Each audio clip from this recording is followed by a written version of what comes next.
Well, here I am again, and what do you think of it so far? Rubbish! Oh, well, that keeps your hands warm, pretty much as I wore them all these years. Continuing from the reports that we've had from L.B.Doubleyew over the years, we've now got a disturbing report by L.B.Doubleyew, and well, for those that were involved, it is scandalous, and I need to report it. Obviously, all of this is still sub judice, but anyway. Touring team in a world-wide web of intrigue. A disturbing report by L.B.Doubleyew. The outcry over fixing cricket matches this week caught up with the Abbey cricket team.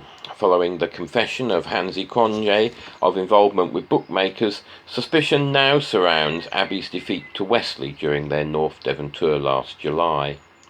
At the centre of this is Piotr Dlugoszewski, a man known to harbour South African sympathies.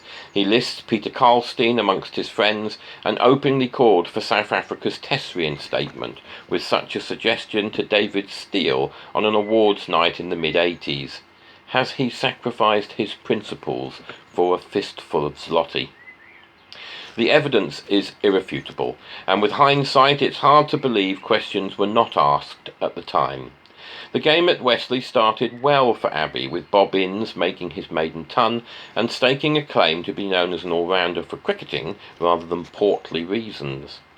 Phil Norse was also his usual free-scoring self, but rumours later circulated of players drinking heavily before the game. In addition, Norse himself was seen fraternising with a local pixie of dubious character. The pixie, known only as Bletchley, and possessing a limited vocabulary, has so far evaded the local police and seems to lead a charmed existence.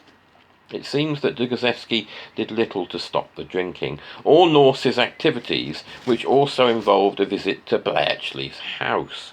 Further to this, another member of the touring squad, Peter Seaman, a former farmhand who hails from the area, was seen outside Bletchley's cottage during the winter. Seaman is well known for his local knowledge and could well have been passing on information regarding the state of the pitch, local precipitation, sheep and player form. It is not believed he passed on any tactical information, as it's well known in cricketing circles that Abbey never employ tactics. Towards the end of the Abbey innings, Dlugoszewski sprung a sudden declaration. This was an act that is almost unheard of, and particularly in a limited overs game. At the time, Dlugoszewski mumbled something about the light fading fast, and cited this as the reason, in order that Wesley would not be batting in the dark. Is this true, or was he trying to keep the Abbey team in the dark? Perhaps the most damning evidence points to one extraordinary over, which turned the game on its head. The over in question was bowled by the normally teetotal Norse, who it is now known, had been drinking heavily during the day. At the time he came on to bowl, the game was evenly poised, but in just one over it went away from Abbey completely. Now Norse is a prodigious spinner of a cricket ball, but he was brought on to bowl at the far end and tasked to turn the ball up one of the biggest slopes on any cricket pitch. The batsman could take comfort in the fact that Norse wasn't going to be able to extract his usual turn and was able to play his shots with confidence.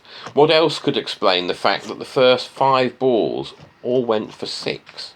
It's likely that only because a 6th would have raised suspicions, it turned out to be a dot ball.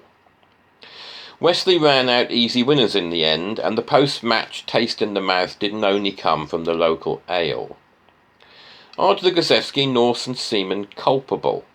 Certainly the case against Dlugoszewski seems overwhelming, added to which an altercation with a local nightclub employee who had threatened to expose him was witnessed by the entire touring party.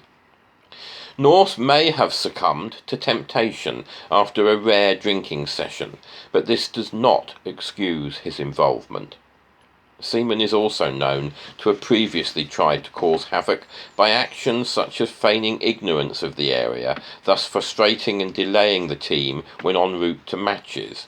In addition, Seaman is thought to have been connected to an act of sabotage involving the lift at Lynmouth that left several key players stranded and jeopardised in a game against Ilfracombe. Some have even suggested that poor performances on tour strengthen the case against him, but this is unconnected as he's crap anywhere he plays. I tried to speak to all three men, but Dlugoszewski was busy cleaning his woggle, Norse was asleep face down in a curry, and no one seems to be able to get past Seaman's voicemail.